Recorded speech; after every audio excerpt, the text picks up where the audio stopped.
The glass walls gleamed under the morning sun. While tension hummed quietly through the air, the executives whispered among themselves, waiting for the billionaire to speak. Dominic Reed walked in his presence, sharp like a blade, and the room straightened. Instantly he was known for brilliance and precision, and today he was about to close a $50 million deal that would define his company's future on the board. Behind him was the formula his engineers had spent months perfecting. It was the heart of the project and the reason everyone was in that room. Near the door, a waitress moved silently, refilling cups. Her name was Emma, her uniform plain, but her eyes thoughtful. She wasn't meant to look at the board yet. She couldn't help noticing the numbers. Her father had taught her chemistry before he died, and numbers had always spoken to her in ways words couldn't. As she glanced at the formula, her heart stuttered. Something about it was off the equation. Didn't balance. One variable was in the wrong place. She froze, gripping her tray. The wrong formula would cost them everything. Dominic began his presentation, his voice smooth, the investors nodding eagerly as he explained how this new compound would revolutionize energy output. He pointed to the formula behind him, his pen tracing the error. Emma's hands trembled, her mind screamed to stay quiet, but her heart refused. She stepped forward and said softly, "Sir, that's the wrong formula." The room went still, every head turned. Someone snickered from the end of the table. The head of finance whispered, "Is she serious?" Dominic turned to her, eyebrows raised. "What did you just say?" She swallowed hard. "Sir, the formula doesn't balance. You've swapped the reactants. If you mix them like that, the reaction fails and the yield drops by 60%. A few men laughed, another muttered, "This is ridiculous." But Dominic didn't move. He stared at her as if trying to decide if she was brave or foolish. "Explain," he said. Quietly, she took a marker from the tray and began rewriting the formula. Her movements quick, precise. The moment she stepped back, silence filled the room again. His lead scientist leaned forward, scanning the numbers, his face drained. "She's right," he whispered. Dominic turned slowly to Emma, the edge in his expression replaced by something else, realization and respect. He dismissed the room with a single nod. Everyone out now. When the doors shut, he looked at her and said, "You just saved me from losing $50 million. Emma blinked. "I'm sorry, sir, I didn't mean to overstep. I just couldn't stay quiet." He smiled for the first time in years. "Don't ever apologize for being right." He stepped closer, studying her name tag. "Emma, right." She nodded. "Well, Emma, how do you feel about leaving the tray behind and working with me?" She frowned, confused. "I'm not a scientist, sir." He smiled. "No, but you see what others miss, and that's rarer than any degree." The next morning the office buzzed. Like a beehive, everyone whispering about the billionaire who had stopped a meeting because of a waitress. No one knew what had happened behind those closed doors, but everyone knew one thing.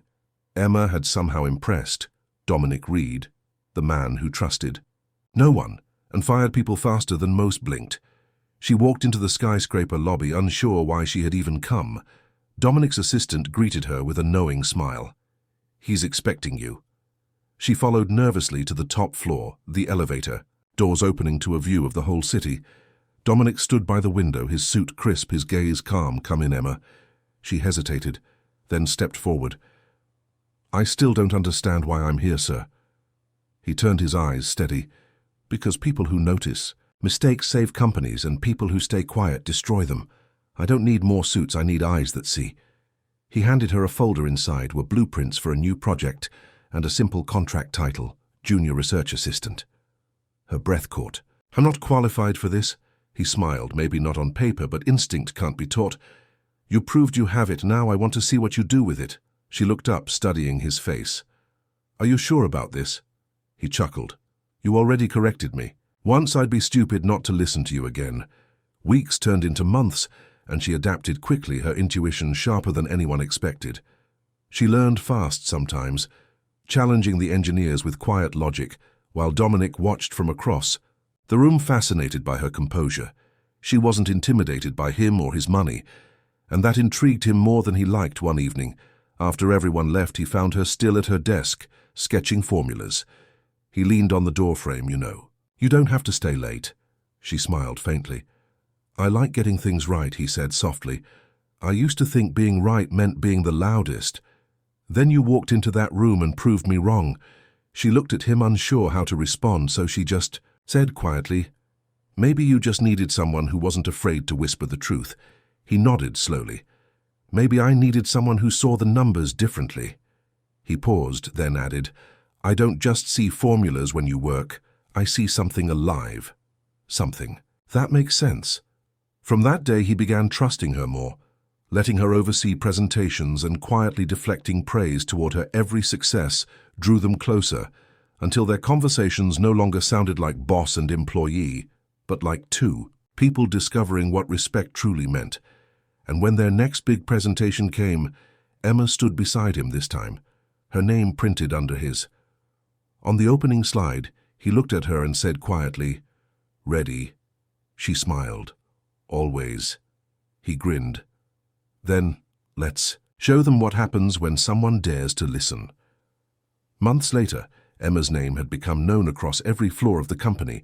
The quiet waitress who once whispered a correction was now leading innovation meetings, her ideas reshaping projects that had been stuck for years, and every time she spoke, the room listened not because she demanded attention, but because her voice carried truth. Dominic watched her with a mixture of pride and disbelief. The girl he had almost ignored had become the heartbeat of his company. At an international conference in Geneva, Dominic was set to unveil a new sustainable energy model, one that could change the industry forever. But this time, he didn't walk onto the stage alone. Emma stood beside him, the crowd whispering when they saw her. She adjusted the microphone, her hands steady, and began explaining the science in simple, clear language. Dominic watched her instead of the audience, remembering the moment she had interrupted his arrogance.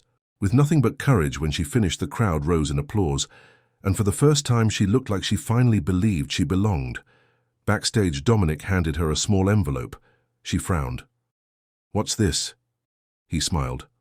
"Open it inside," was a new ID badge. It read Emma Clark, Director of Research. She looked up, shocked. "This can't be right." He nodded. "It's exactly right. You built this with me. You deserve to lead it." She blinked, tears threatening. "I don't know what to say." He smiled. "You already said it months ago. You whispered it in a room full of noise, and it changed everything." They stood in silence for a moment, until she said softly, "You really think I changed everything?" He smiled. "You changed me."